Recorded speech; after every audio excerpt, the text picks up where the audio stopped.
नमस्कार। Byju's exam prep IAS Hindi में आपका स्वागत है।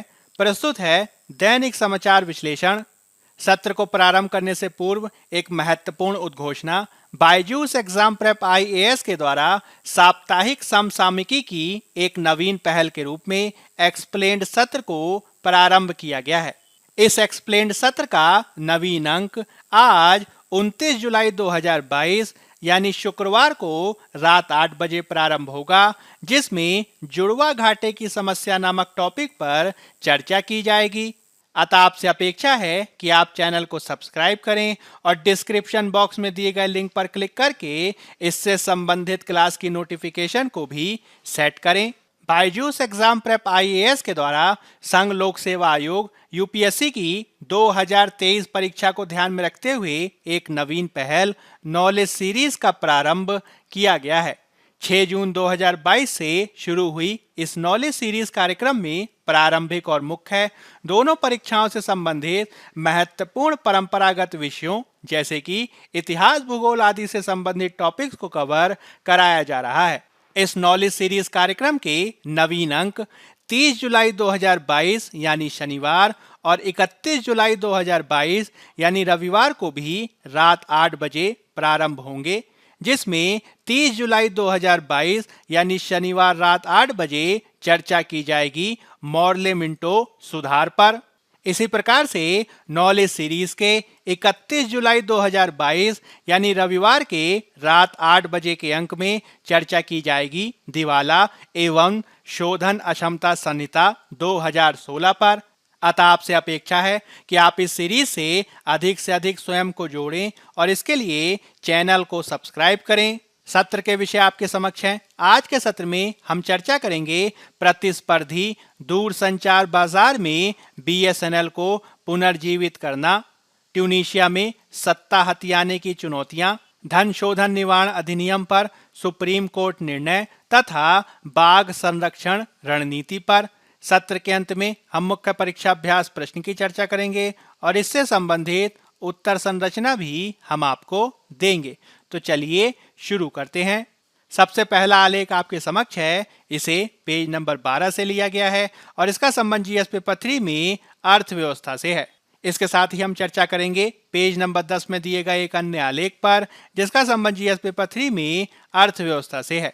इसमें हम चर्चा करने जा रहे हैं प्रतिस्पर्धी दूरसंचार बाजार में बीएसएनएल को पुनर्जीवित करने पर। हाल ही में सरकारी टेलीकॉम कंपनी भारत संचार निगम लिमिटेड यानी बीएसएनएल को घरेलू दूरसंचार विभाग में समग्र प्रतिस्पर्धा को बढ़ावा देने और इसकी बैलेंस शीट पर दबाव को कम करने के लिए केंद्रीय मंत्रिमंडल के द्वारा बीएसएनएल के लिए लगभग 1,64,000 करोड़ के एक और पुनरुद्धार पैकेज को मंजूरी दी गई है। आपको ये ध्यान रखना है कि इससे पहले बीएसएनएल को 2019 में एक सुधार पैकेज दिया गया था और 2019 के बाद घोषित इस दूसरे सुधार पैकेज का उपयोग अगले 4 सालों में किया जाना है। यह पुनरुद्धार पैकेज 3 मोर्चों पर उपायों को शुरू करेगा, जिसके तहत बीएसएनएल की सेवाओं के उन्नयन के लिए नई पूंजी का संचार, बीएसएनएल की तनावग्रस्त बैलेंस शीट को मजबूत करना तथा भारत ब्रॉडबैंड निगम लिमिटेड और बीएसएनएल को विलय करके इसके फाइबर नेटवर्क को बढ़ाना इसमें शामिल किया गया है। यह उम्मीद की जाती है कि पैकेज इस तरीके से बदलाव करने में मदद कर सकता है कि बीएसएनएल वित्त वर्ष 2026-27 में मुनाफा कमाना शुरू कर दे। बीएसएनएल के इस नवीनतम पैकेज में 3 व्यापक घटक हैं। इसमें बीएसएनएल की सेवाओं को बढ़ाने के प्रयास के साथ बीएसएनएल को 900 बाई 1800 मेगाहर्ट्ज बैंड में स्पेक्ट्रम आवंटित किया जाएगा, जो कि इक्विटी इन्फ्यूजन के माध्यम से लगभग 45,000 करोड़ रुपए की लागत से होगा। स्पेक्ट्रम को अदृश्य रेडियो फ्रीक्वेंसी के रूप में परिभाषित किया जा सकता है, जिस पर वायरलेस सिग्नल यात्रा करते हैं और फोन कॉल और इंटरनेट के उपयोग की सुविधा प्रदान करते हैं। सीधे शब्दों में कहें तो आवंटन से बीएसएनएल को बढ़ने में मदद मिलेगी और साथ ही इसकी सेवा योग्य बैंडविड्थ को भी मजबूत किया जा सकेगा। इस प्रकार यह ग्रामीण क्षेत्रों में अधिक महत्वपूर्ण रूप से एक व्यापक नेटवर्क उपस्थिति का उपयोग करते हुए उच्च गति डेटा प्रदान करने में सक्षम होगा। स्पेक्ट्रम के अलावा अपने सामाजिक उद्देश्यों को आगे बढ़ाने के लिए सरकार ने ग्रामीण वायरलेस संचालन के लिए कंपनी को लगभग 14,000 करोड़ रुपए के प्रावधान को भी किया है। इसके अलावा सरकार अपने समायोजित सकल राजस्व यानी एजीआर बकाया आदि के बदले अधिकृत पूंजी को 40,000 करोड़ रुपए से बढ़ाकर लगभग 1.5 लाख करोड़ कर रही है। इसमें समायोजित सकल राजस्व वह उपयोग और लाइसेंस शुल्क है जो दूरसंचार विभाग के द्वारा टेलीकॉम ऑपरेटर्स से वसूला जाता है। इसे स्पेक्ट्रम उपयोग शुल्क और लाइसेंस शुल्क में विभाजित किया गया है, जो क्रमशः 3 से 5% और 8% के बीच आंका गया है। दूरसंचार विभाग के अनुसार शुल्कों की गणना टेलीकॉम ऑपरेटर्स के द्वारा अर्जित सभी राजस्व के आधार पर की जाती है, जिसमें गैर दूरसंचार से संबंधित स्रोत जैसे कि जमा ब्याज और संपत्ति की बिक्री को भी शामिल किया जाता है। आपको ध्यान रखना है कि 2019 के पैकेज में महानगर टेलीकॉम निगम लिमिटेड यानी MTNL और BSNL के विलय को प्रस्तावित किया गया था। यह तर्क दिया गया था कि चूंकि BSNL ग्रामीण क्षेत्रों में आबादी तक पहुंचता है और MTNL मुंबई और दिल्ली के मेट्रो शहर में स्थित है, इसलिए उनके तालमेल के संयोजन से अखिल भारतीय पद चिन्ह हासिल करने में मदद मिलेगी। हालांकि इस साल अप्रैल में सूचित किया गया कि किस प्रकार से MTNL के उच्च ऋण के चलते वित्तीय कारणों से विलय में देरी हुई। हमें इस संदर्भ में BSNL के अन्य टेलीकॉम कंपनियों की तुलना में इसको देखने की भी आवश्यकता है। दूरसंचार सेवा प्रदाताओं के स्वास्थ्य का आकलन करने के लिए इसमें आपको एक महत्वपूर्ण सूत्र ध्यान रखना है, जिसे ARPU यानी एवरेज रेवेन्यू पर यूजर यानी प्रति उपयोगकर्ता औसत राजस्व को देखा जाता है।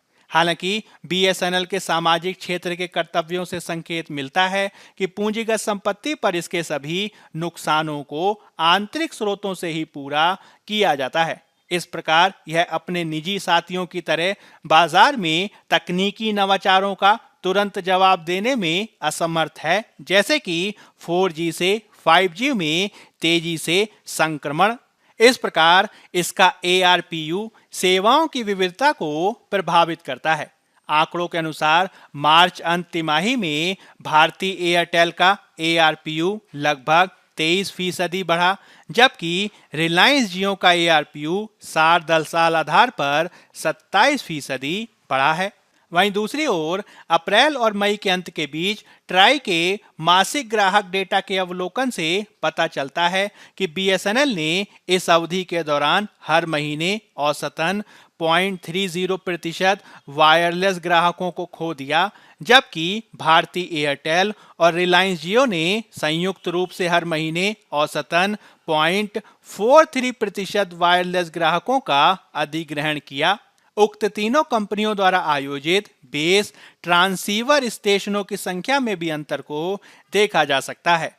बेस ट्रांसीवर स्टेशन यानी BTS एक उपकरण है जो मोबाइल उपकरणों से रेडियो सिग्नल भेजता और प्राप्त करता है और उन्हें नेटवर्क के अन्य टर्मिनलों तक रूट करता है।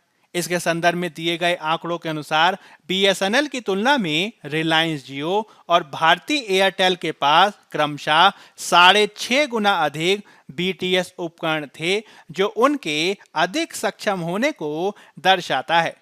आंकड़ों के अनुसार हमें ध्यान रखना होगा कि भारत का दूरसंचार उद्योग दुनिया में दूसरा सबसे बड़ा उद्योग है।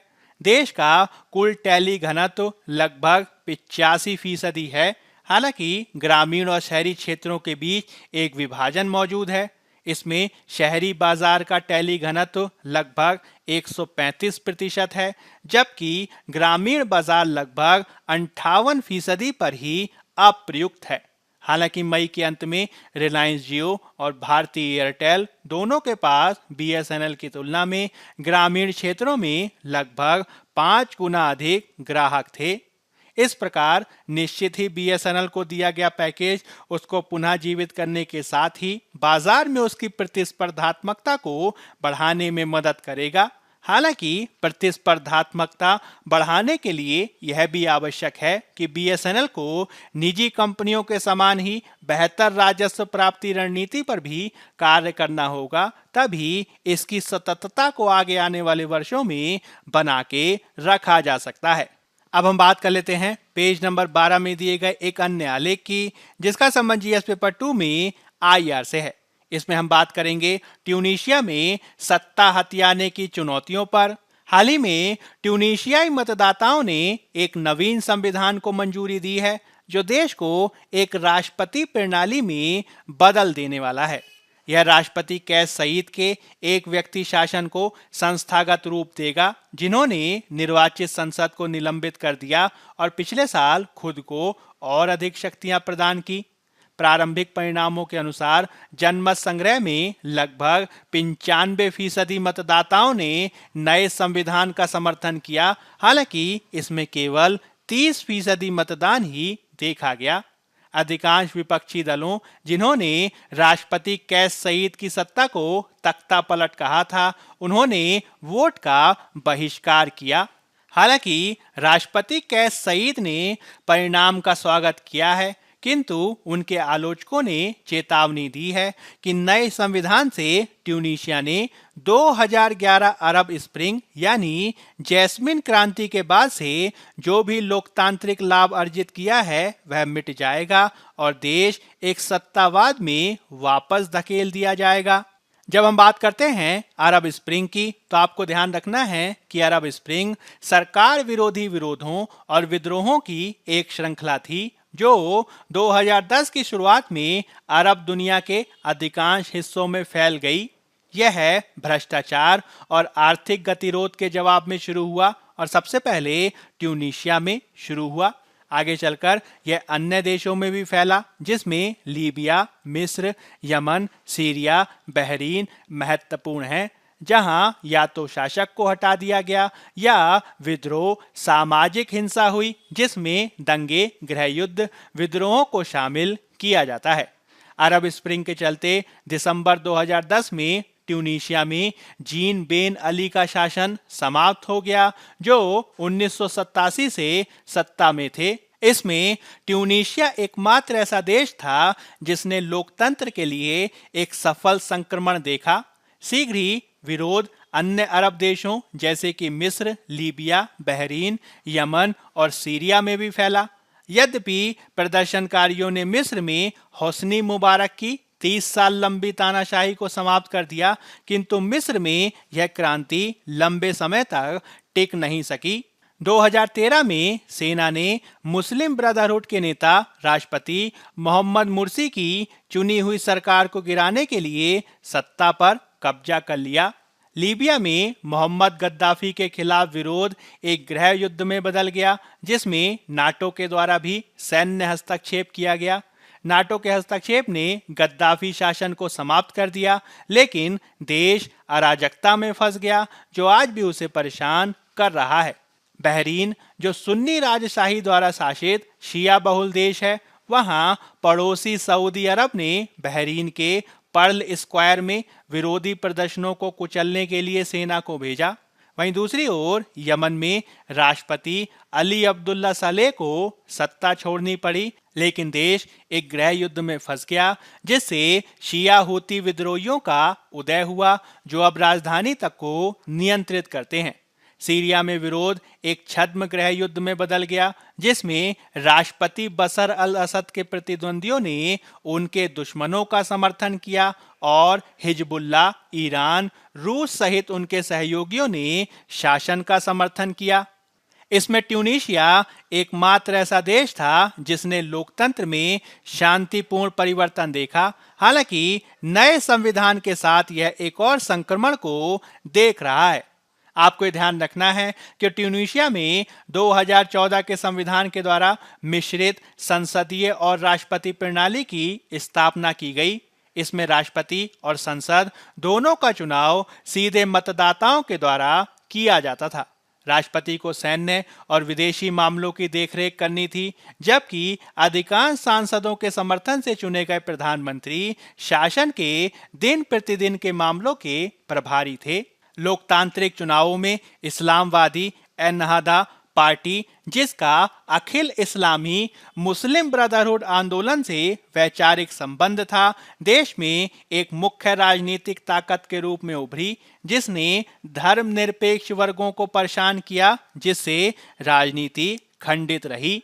इससे 2011 से 2021 के बीच ट्यूनीशिया में 9 सरकारें देखी गईं। ट्यूनीशिया की अर्थव्यवस्था पहले से ही खराब स्थिति में थी और कोविड-19 संकट ने इसे और खराब कर दिया। ट्यूनीशिया में प्रति व्यक्ति कोविड-19 मृत्यु दर दुनिया में सबसे अधिक देखी गई। इस प्रकार बढ़ते आर्थिक और स्वास्थ्य संकट के बीच पिछले साल जुलाई में सरकार के खिलाफ विरोध प्रदर्शन शुरू हो गए। प्रदर्शनकारियों ने सत्ताधारी दल एन्नाहदा के कार्यालयों पर धावा बोल दिया। जैसे ही अशांति फैल रही थी, राष्ट्रपति सईद ने एन्नाहदा समर्थित प्रधानमंत्री को बर्खास्त कर दिया, संसद को निलंबित कर दिया और देश को एक संवैधानिक संकट में डाल दिया। 2014 के संविधान के तहत ऐसे संकटों का निपटारा एक संवैधानिक न्यायालय के द्वारा किया जाना चाहिए था, लेकिन ऐसी अदालत का गठन ही नहीं किया गया। इसने राष्ट्रपति को आदेशों के द्वारा देश पर शासन करने की खुली छूट प्रदान कर दी। उन्होंने आपातकाल की स्थिति घोषित कर दी, सरकार चलाने के लिए एक प्रधानमंत्री नियुक्त किया, इस साल की शुरुआत में निलंबित संसद को भंग कर दिया, साथ ही साथ संविधान को फिर से लिखने के लिए आगे बढ़ते हुए खुद को और शक्तियां प्रदान की। राष्ट्रपति सईद के अनुसार नया संविधान 2011 की क्रांति के मूल्यों, रोटी, स्वतंत्रता और गरिमा की रक्षा को करता है। हालांकि नवीन संविधान 2014 के संविधान के द्वारा गारंटीकृत अधिकांश व्यक्तिगत स्वतंत्रता को बरकरार रखता है, किंतु यह संसद की शक्तियों को कम करते हुए देश को राष्ट्रपति शासन में वापस ले जाता है। इसमें राष्ट्रपति के पास सरकार बनाने, न्यायाधीशों की नियुक्ति और सीधे विधायिका को कानून पेश करने का अंतिम अधिकार होगा।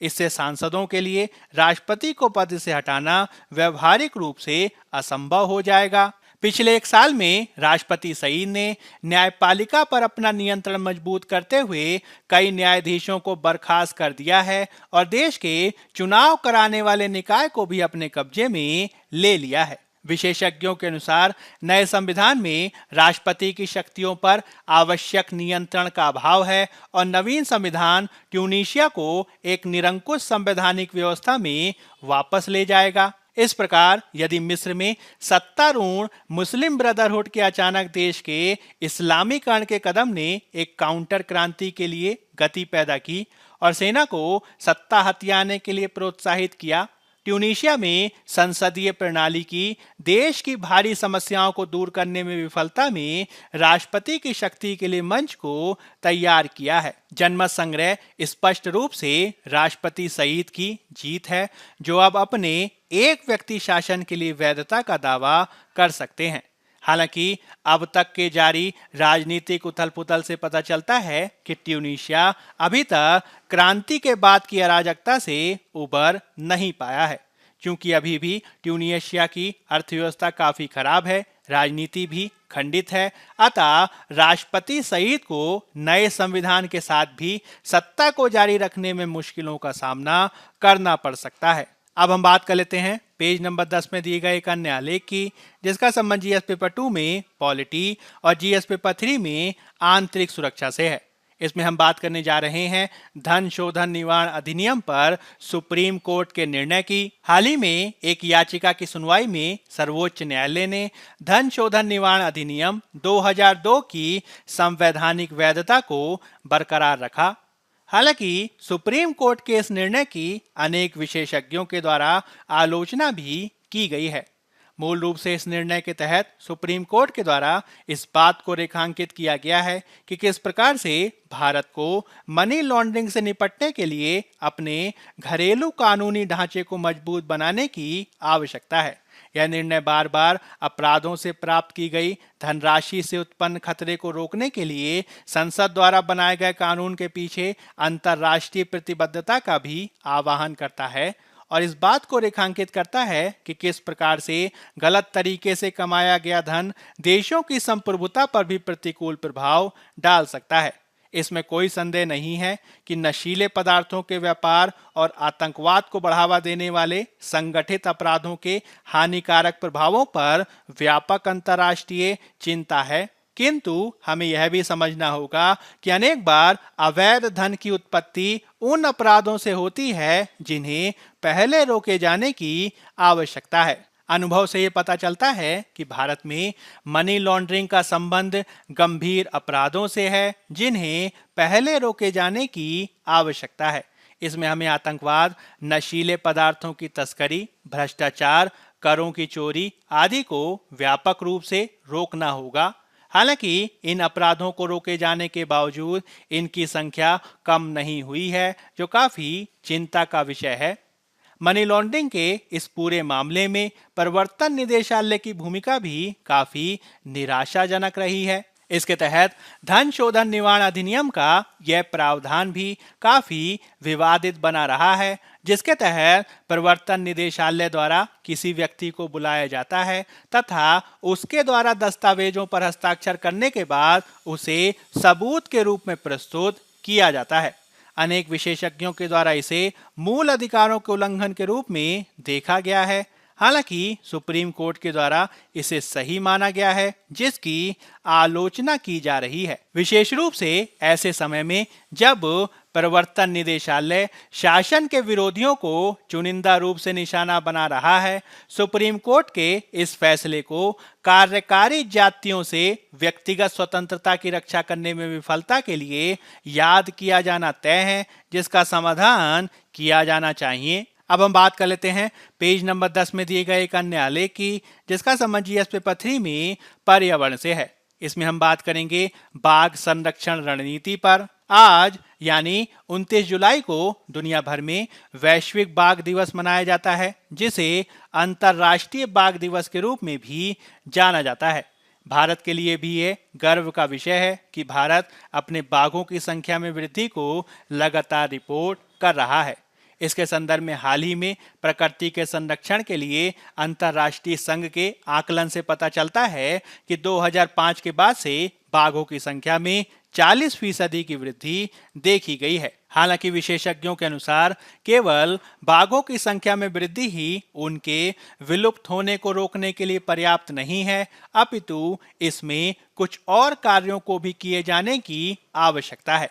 पारिस्थितिकी और विकास में दशकों के शोध से पता चलता है कि विलुप्त होने से बचने के लिए संख्याएं महत्वपूर्ण हैं, क्योंकि 100 से कम प्रजनन करने वाले व्यक्तियों की आबादी के विलुप्त होने की उच्च संभावना देखी जाती है। हालांकि ऐसी आबादी को विलुप्त होने से बचाने के लिए उसे बड़े परिदृश्य का भी हिस्सा होना चाहिए, क्योंकि छोटी और अलग थलग आबादी के विलुप्त होने की आशंका अधिक होती है।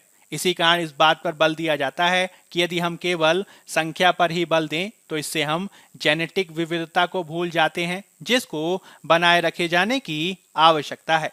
विशेषज्ञों के अनुसार यदि हम केवल बाघों की संख्या को देखकर ही बाघों की उच्च आबादी का जश्न मनाते हैं, तो हमें उन अन्य कारकों को भी ध्यान में रखना होगा जो उनके निरंतर अस्तित्व के लिए महत्वपूर्ण हैं। इसमें हमें विविध प्रकार के बाघ आवासों को आपस में कनेक्ट करने के लिए बाघ कॉरिडोरों की स्थापना और उसे बनाए रखने पर बल दिए जाने की जरूरत है। हमें उन बाघ आबादी पर भी विशेष ध्यान देने की आवश्यकता है जो अलग थलग हो रही हैं और अलगाव के चलते आनुवांशिक रूप से विलुप्त हो सकती हैं। ऐसी आबादी के भविष्य को बचाने के लिए हमें विविध आबादियों को आपस में जोड़ना होगा। हम भाग्यशाली हैं कि नवीन जीनोम अनुक्रमण तकनीक बाघों को उनके संरक्षण के संदर्भ में बेहतर ढंग से समझने का अवसर प्रदान करती है। बाघों के भविष्य को और उनके अस्तित्व को सुनिश्चित करने के लिए हमें ऐसे डेटा और प्रबंधन रणनीतियों के बीच एक संवाद की आवश्यकता होगी। भारत भाग्यशाली है कि हमारे पास इतने बाघ हैं और हम सबको मिलकर उन्हें बचाने के लिए काम करना चाहिए। अब हम बात कर लेते हैं मुख्य परीक्षा अभ्यास प्रश्न की। पहला प्रश्न है, सार्वजनिक क्षेत्र की दूर संचार कंपनी BSNL की ग्रामीण क्षेत्रों में दूर संचार सेवाओं के विस्तार में महत्वपूर्ण भूमिका को स्वीकार करते हुए BSNL को ग्रामीण क्षेत्रों में अपनी सामाजिक भूमिका को पूरा करने और आपदा राहत में राज्य की मदद की जरूरत है। व्याख्या करें। 250 शब्द, 15 अंक। दूसरा प्रश्न है, ट्यूनीशिया में राजनीतिक उथल पुथल के कारण क्या हैं? इस संदर्भ में लाए गए नवीन संविधान के कारकों और इसकी प्रमुख विशेषताओं को भी स्पष्ट करें। 250 शब्द, 15 अंक। पहले उत्तर की संरचना की भूमिका में आप BSNL का सामान्य परिचय देंगे और इसके मुख्य भाग में आप BSNL के पुनरुद्धार हेतु दिए गए हालिया पैकेज को स्पष्ट करेंगे, हालिया पैकेज की विशेषताओं और इसके महत्व को बताएंगे और संबंधित चुनौतियों और उपयुक्त सुधार उपायों को भी स्पष्ट करेंगे। अंत में आप एक उपयुक्त सकारात्मक निष्कर्ष प्रस्तुत करेंगे और इस रूप में आपका उत्तर पूर्ण होगा। दूसरे उत्तर की संरचना की भूमिका में आप ट्यूनीशिया में राजनीतिक उथल पुथल का सामान्य परिचय देंगे और इसके मुख्य भाग में आप ट्यूनीशिया में राजनीतिक उथल पुथल के कारणों की व्याख्या करेंगे, राजनीतिक उथल पुथल की पृष्ठभूमि में लाए गए नवीन संविधान की व्याख्या करेंगे और इसके प्रमुख कारकों और उपयुक्त सुझावों को भी देंगे। अंत में आप एक उपयुक्त सकारात्मक निष्कर्ष प्रस्तुत करेंगे और इस रूप में आपका उत्तर पूर्ण होगा। बायजूस एग्जाम प्रेप IAS के आज के अंक में फिलहाल इतना ही। धन्यवाद।